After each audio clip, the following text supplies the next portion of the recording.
Hey guys, got a little lecture for you today on gene expression in prokaryotes. So remember that prokaryotes are really simple, they're very efficient, and they don't have all the complex organelles and complicated multicellular interactions that we have to deal with. A lot simpler. So that means that the way they express their proteins is not as sophisticated as ours. They don't have the complicated set of transcription factors that have to come together to make transcription happen. So imagine a magic continuum of life on Earth, making this balance between efficiency and complexity. So, organisms strike this balance in different places. And bacteria, because of their simplicity, right, they are extremely efficient. They're way down here on this side. And more sophisticated, more complicated organisms, big multicellular organisms like, your mom or a goat or whatever, are much more towards this complex end. And we have a lot of inefficiencies built into our system, but we can afford those because we have such a complicated setup that allows us to have a consistent input of energy, and we're able to maintain that. Bacteria, being so simple, are extremely vulnerable to changes in their environment. Being a single cell means that everything about you is subject to the whimsy of the environment. So, when we're multicellular, we can do all kinds of interesting things like, we can maintain our body temperature and maintain our body pH and things like that. It's a lot harder to do that if you're just a teeny tiny little single cell. They have to be able to respond quickly and take advantage to any sources of energy that pop up. They also have to be sure to not waste energy on things they don't need. And we've talked about regulation of metabolism before. We've talked about these feedback loops. The way a eukaryote would do this would be to have this product tryptophan down here inhibit this first enzyme and therefore stop this whole process of coming down here.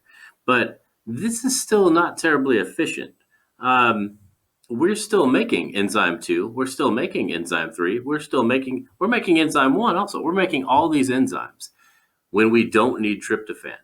Now, bacteria has found a way to get around this. Instead of blocking a protein, a single enzyme, they block the transcription of the genes.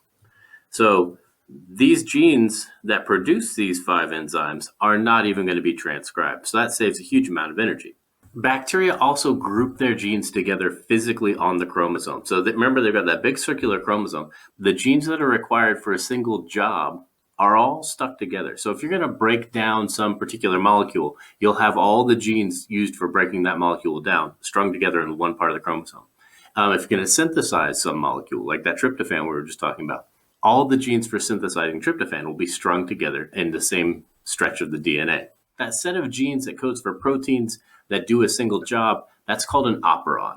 So it makes all the proteins for that job, kind of keeps them all together in one little toolkit. And it's very efficient, but it's called an operon. And an operon has a few different parts to it, and there are a few other terms that you need to know too. So you have what's called an operator, which is a section of the DNA. It's indicated here in this yellow. It's a section of the DNA where the repressor protein can bind. So you have a repressor protein. So this is a protein,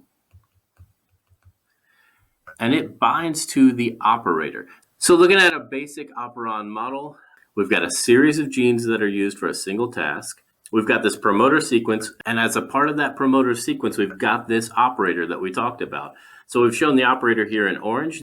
The RNA polymerase is going to transcribe all 4 of these genes into a single big transcript. And then ribosomes can bind to that and make all 4 of these enzymes that come from these genes. And that's what we're showing here. And it will continue to do that unless a repressor protein binds to the operator. And if a repressor protein binds to the operator, then the RNA polymerase can't bind. And you don't make the transcripts, and you don't make the proteins, and all of that shuts down. So it's very efficient to turn all of this off at the same time. We've got 2 different kinds of operons, and the first one we're going to talk about is called a repressible operon. Basically, when a bacterium needs a particular molecule, it can synthesize the RNA and then the protein to make that product. And so, but it wants to be able to turn it off when it doesn't need any more of that product. So excess product is going to work to activate the repressor. So when you've got too much of your product, you will turn on the repressor and therefore shut off the operon. So let's take a little look at that diagram again, only this time looking at a repressible operon. So repressible means it can be repressed. It can be turned off when you need it off, but it's generally on.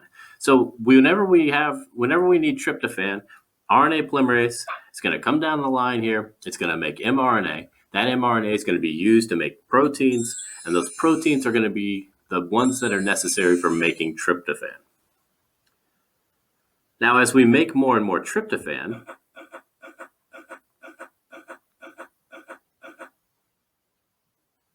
eventually we don't need any more. The cell has all the tryptophan it needs. Tryptophan is just an amino acid. Tryptophan actually binds to the repressor protein, activating it. So the repressor is inactive unless there's a lot of tryptophan around. If there's tryptophan around, extra tryptophan, it'll bind the repressor, and the repressor will bind the protein and make it so that RNA polymerase cannot bind and start doing transcription. And so we stop making the transcripts, we stop making the proteins, and until we need tryptophan again, this whole set of genes is all shut off, and we're saving a lot of energy. So this is just kind of showing how tryptophan, right? So here's tryptophan binding the repressor, and it turns it into its active form. Remember I told you before, whenever an atom, a molecule, or even an electron binds to a protein, it causes a shape change. Whenever those come off, it causes a shape change. So with the tryptophan on, it's a shape that binds to the operator. With the tryptophan off of there, it is no longer the shape that binds to the operator, and now we can do the transcription and translation to produce more tryptophan. Hopefully you remember what allosteric means. It means it binds the protein in a different location besides the active site. But when it binds it, it causes it to have a shape change that turns it into its active form. So that's a repressible operon. You can turn it off when you don't need it. We also have an inducible operon. An inducible operon is turned off all the time, but is only turned on when you need it. And so it's inducible. It can be induced to do transcription and translation. So bacteria use this kind of operon when there is some molecule they need to be able to digest that they don't always encounter. So when it is there, we need to be able to turn on the genes to digest it. But when it's not there, it would be a waste of energy to be continually making those proteins. So we can induce it in the presence of whatever that thing is. So the one we usually look at here as an inducible operon is the lactose operon. And so lactose is a disaccharide, and you need enzymes to be able to process that sugar to get energy out of it. And so we don't want to make these proteins unless lactose is present. Only in the rare case of when they run into lactose do they want to turn these genes on. And so the repressor is normally in a conformation, in a shape that binds the operator. And so RNA polymerase is not allowed to bind, and so we don't do transcription.